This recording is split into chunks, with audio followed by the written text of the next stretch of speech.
Boa noite, meus irmãos. Gostaria de compartilhar uma passagem da Bíblia com os irmãos que fala sobre um dos eu sou do livro registrado no livro de João. Jesus, o pão da vida. O pastor tem falado sobre esse texto, tem falado sobre Jesus, não sobre esse texto, mas falado sobre Jesus, apresentando Jesus através dos milagres que Jesus fez. Essa é uma das afirmações de Jesus e a gente vai decorrer para entender também esse aspecto de Jesus como o pão da vida. Ok? Então vamos lá. Vamos abrir as nossas Bíblias em João 6, 41 e em diante até o 71, mas a gente vai estudando parte a parte, ok? Então eu sou o pão da vida. Vamos aí começar, então João 6, 41 a 71. Aqui no comecinho a gente tem: murmuravam, pois, dele os judeus, porque dissera: eu sou o pão que desceu do céu. E diziam: não é este Jesus, o filho de José? Acaso não lhe conhecemos o pai e a mãe? Como, pois, agora diz: desci do céu? Respondeu-lhe Jesus: não murmureis entre vós. Ninguém pode vir a mim se o Pai que me enviou não o trouxer. Se eu ressuscitarei no último dia, está escrito nos profetas, e serão todos enviados por Deus. Eu sou o pão que desceu do céu. A murmuração dos judeus parte do que? Não é tanto a afirmação de ser o pão que os ofende, quanto a sua declaração de ser o pão do céu, ou a asseveração de que ele desceu do céu, ou seja, um ser divino. Essa afirmação dele é que os judeus tinham um problema, com ela que eles tinham um problema. Se a sua família tinha se mudado para Cafarnaum, e ele era conhecido lá, como poderia ser isso? Como poderia ele ter descido do céu? Então essa é a indagação deles. E aí, ninguém pode vir a mim se o Pai não enviou, não o trouxer. Aqui ele coloca algo fantástico, porque aqui ele está falando sobre a soberania de Deus, ou seja, a ação de Deus soberana nos homens, para que esses homens vão até Deus. Só a ação do homem em relação a Deus, quando Deus age dentro, e serão todos ensinados por Deus. Olha que fantástico isso. Jesus passa a explicar como o Pai traz, ou a atração do Pai. De fato, essa necessidade de iluminação interna é um lugar comum em ambos os testamentos, tanto o Novo quanto o Antigo Testamento. Jerusalém espera uma nova aliança, quando Deus colocará sua lei nas mentes de seu povo e as escreverá no coração dele. Em Ezequiel, Deus promete um novo coração e um novo espírito. O profeta Joel antecipa o tempo quando Deus derramará o seu espírito, não só sobre os judeus, mas sobre todos os povos. Então há uma ação de Deus no coração do homem em que ele coloca a lei. A gente está falando de judeus que viviam na prática, no legalismo. E esse era o grande problema, porque eles achavam que eles obteriam a salvação através da sua prática, do fazer. E aqui ele está falando assim que Deus é quem escreverá lá, desde o Antigo Testamento, você vê aqui. Deus é quem vai escrever a sua lei no coração deles. Ação de Deus soberana na vida de homens pecadores.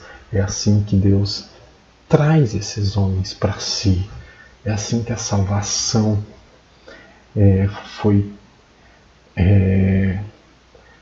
assim que essa salvação pôde ser concluída através de Cristo morrendo na cruz e a ação de Deus na vida desse homem o fazendo crer. E a gente vai ver um pouquinho mais na frente sobre isso. Então,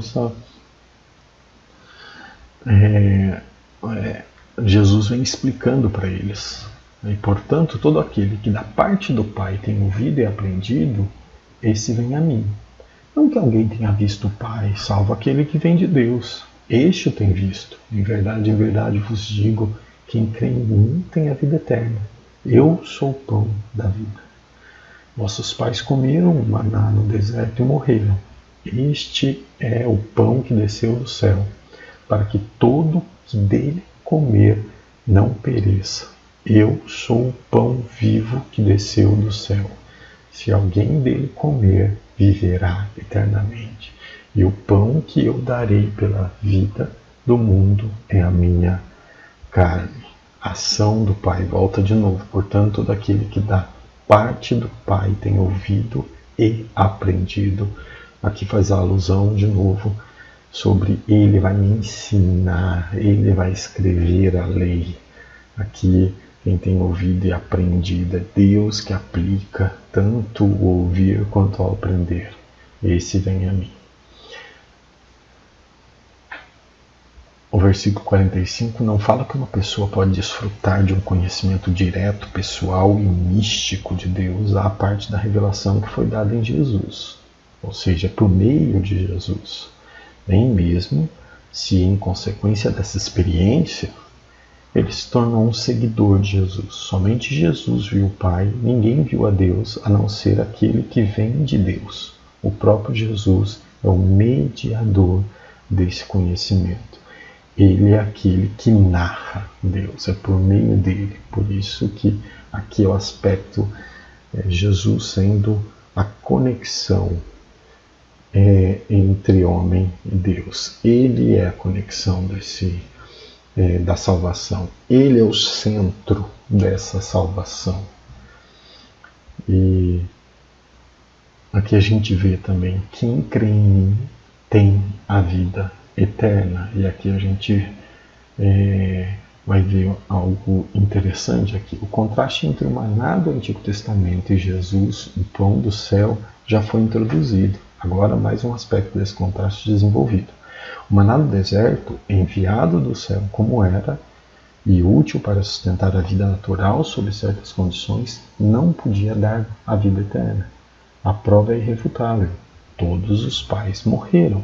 Em contraste, Jesus é o pão vindo do céu, de forma que, se alguém comer deste pão, isto é, se apropria de Jesus pela fé, assume Jesus pela fé, crê em Jesus, como nos versículos precedentes, a vida eterna é o resultado seguro.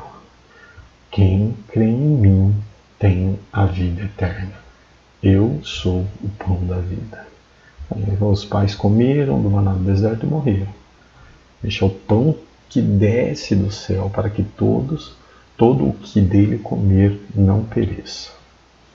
Então, e ele oferece, ele fala, eu vim, que eu darei pela vida do mundo é a minha carne. O pão que eu darei pela vida do mundo é a minha carne. Então, quando ele fala isso, aí sempre surge aqueles disputavam, pois, os judeus entre si, dizendo, como pode este dar-nos a comer a sua própria carne? Respondeu-lhe Jesus, em verdade vos digo, se não comerdes a carne do Filho do Homem, não beberdes o seu sangue, não tendes vida com vós mesmos. Quem comer a minha carne e beber o meu sangue tem a vida eterna, e eu ressuscitarei no último dia. Pois a minha carne é verdadeira comida e o meu sangue é verdadeira bebida. Quem comer a minha carne e beber o meu sangue permanece em mim e eu nele. Assim como o Pai que vive me enviou, e igualmente eu vivo pelo Pai, também quem de mim se alimenta por mim viverá. Este é o pão que desceu do céu, em nada semelhante àquele que os vossos pais comeram e contudo morreram. Quem comer este pão viverá eternamente. Essas coisas de Jesus quando ensinava na sinagoga em Cafarnaum. Qualquer pessoa podia ver que Jesus não estava falando literalmente. Ninguém suporia que Jesus estava seriamente advogando o canibalismo e se oferecendo como prato principal. Mas sua linguagem era figurativa ao que ele queria dizer. Então, se sua linguagem era figurativa, o que ele estava querendo dizer com isso? Para explicar, Jesus repete a verdade do versículo 51, mas agora coloca em uma forma condicional. Se vocês não comerem a carne do Filho do Homem e não beberem seu sangue, não terão vida em si mesmo. O versículo 54 apresenta a mesma verdade de forma positiva. Todo aquele que come a minha carne e bebe o meu sangue tem a vida eterna. E Jesus, de novo, promete ressuscitar essa pessoa no último dia. Mas aí é algo que acontece que terrível. Muitos dos discípulos de Jesus se escandalizam. Muitos dos discípulos, tendo ouvido tais palavras, disseram: duro é este discurso, quem não pode ouvir? Mas Jesus, sabendo por si mesmo que eles murmuravam a respeito de suas palavras, interpelou-os: isto vos escandaliza? Que será, pois, se virdes o Filho do Homem subir para o lugar de onde primeiro estava? O Espírito é o que vivifica, a carne para nada aproveita. As palavras que eu vos tenho dito são Espírito e são vida. Contudo, há descrentes entre vós. Pois Jesus sabia desde o princípio quais eram os que não criam e quem os havia de trair. E prosseguiu: por causa disso é que vos tenho dito, ninguém poderá vir a mim, se pelo Pai não lhe for concedido. Que a gente ora, duro é o discurso, quem o pode ouvir? O que foi que ofendeu a sensibilidade deles? Julgando pelo discurso precedente, eles se ofenderam particularmente com as declarações de Jesus que Jesus apresentou, afirmando ser maior do que Moisés, singularmente enviado por Deus e autorizado a dar vida. Singularmente autorizado, e sobre a ação soberana do Pai. É duro. É duro quando muitas vezes queremos dar uma mãozinha para Deus. Quando muitas vezes queremos convencer o homem do pecado. Quando queremos convencer-nos. Terrível. Isso era o grande problema. Eles estavam tão atolados no legalismo, tão embranhados, conectados nesse legalismo, que não conseguiam enxergar que a ação de Deus soberana é quem nos atrai, é quem nos traz, é quem nos salva.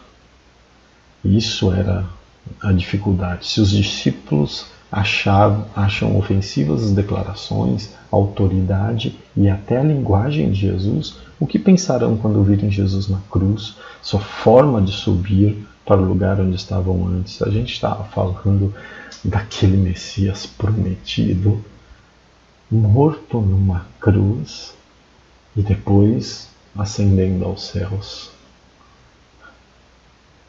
Quando eles vissem isso, essa é a loucura. Esse é o escândalo supremo. Essa é a loucura da cruz de Cristo.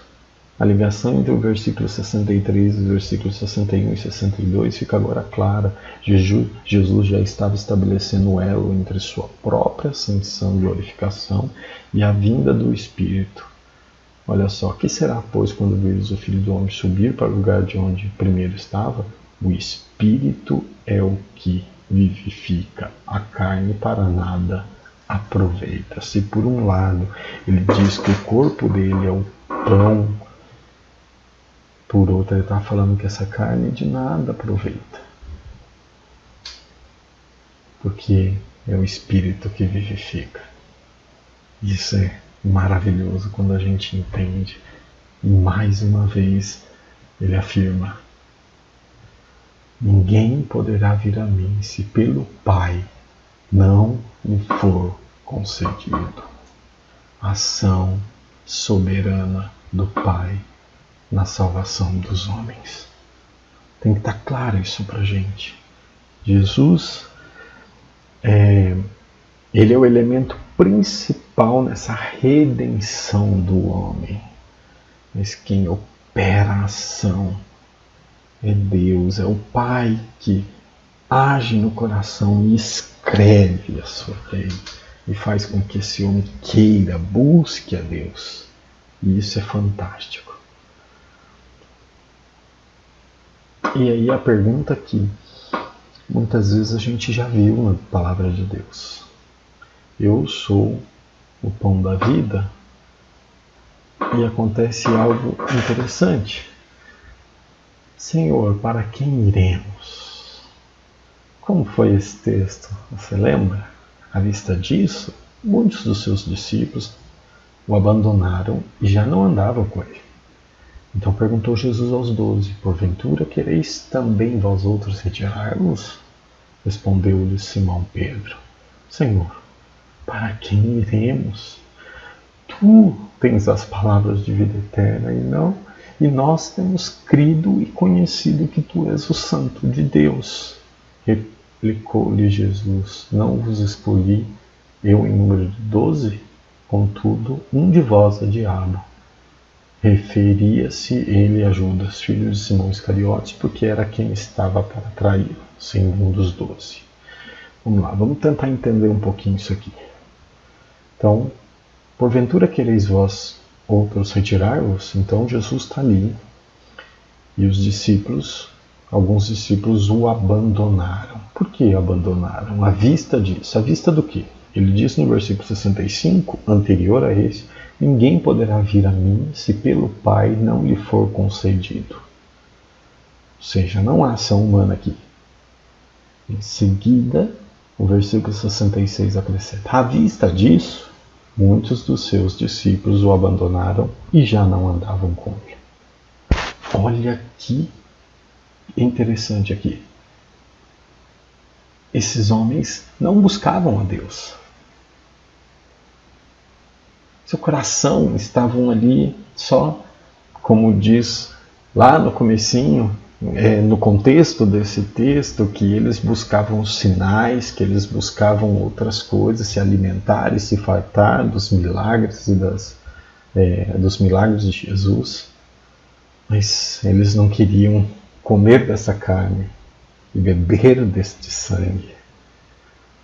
E aqui fica muito claro que de repente, e Jesus pergunta, vocês também não querem retirar? Parece, ao ver aqui, os outros discípulos saíram e ficaram provavelmente só os 12 ali, e aí ele olha para os 12 e fala, vocês também não querem ir embora? E aí vem a resposta forte de Pedro. Pedro olha para Jesus e diz, Senhor, para quem iremos? Jesus diz no versículo 67, você quer ir embora também? E Simão Pedro respondeu-lhe, Senhor, para quem iremos? Nessa pergunta simples, Pedro está dizendo, nós consideramos isso. Para quem iremos? Então, você pode se perguntar,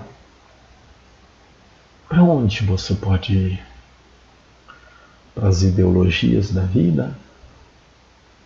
Para as filosofias da vida? Para as psicologias da vida? Para tantas outras coisas, ferramentas que temos neste mundo e que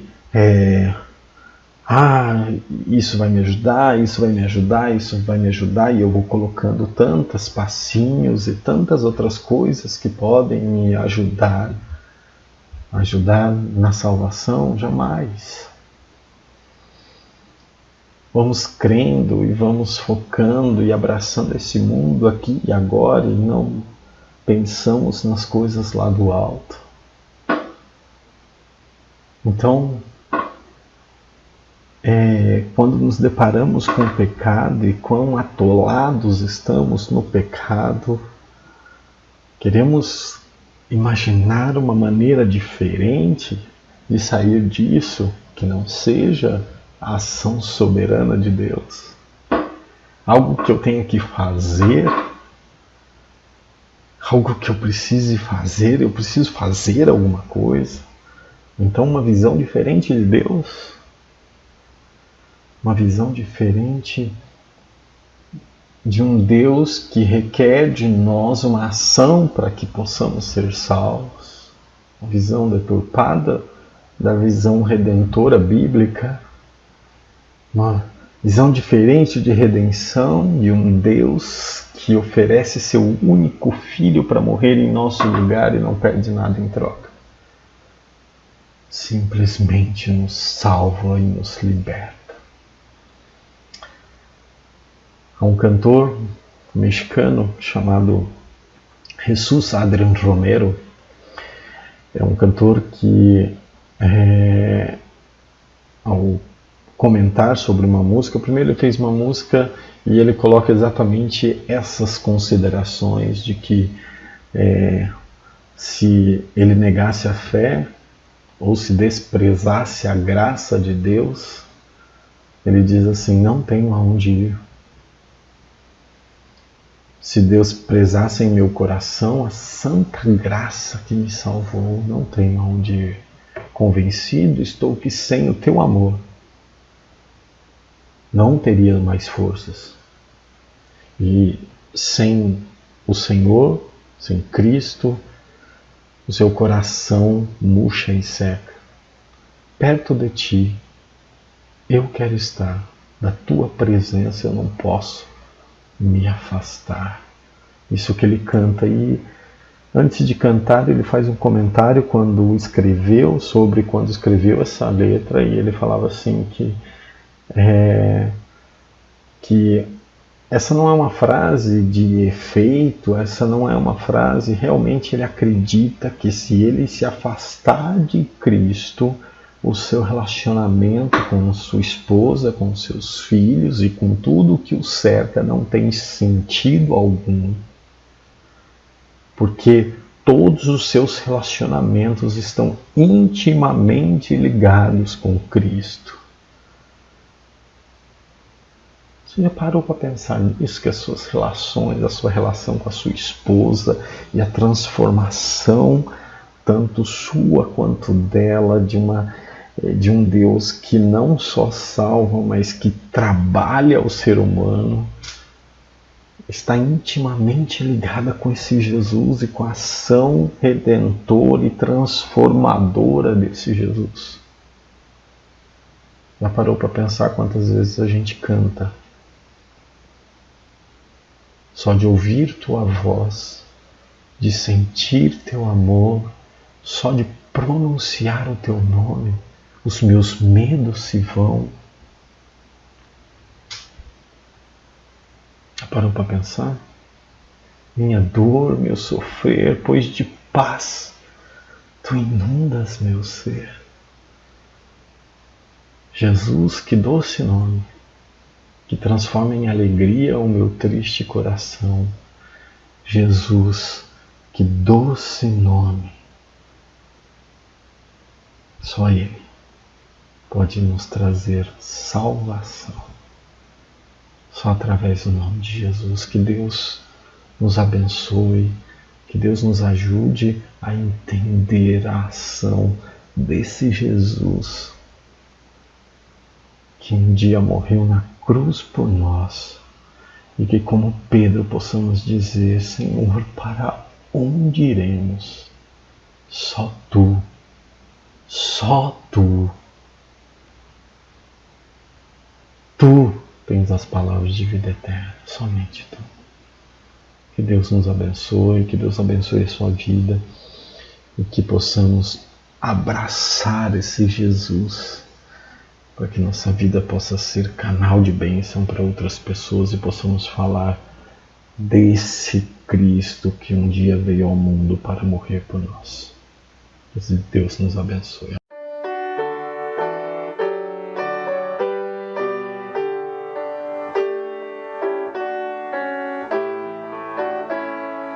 Qual a dono desta vida é o amor.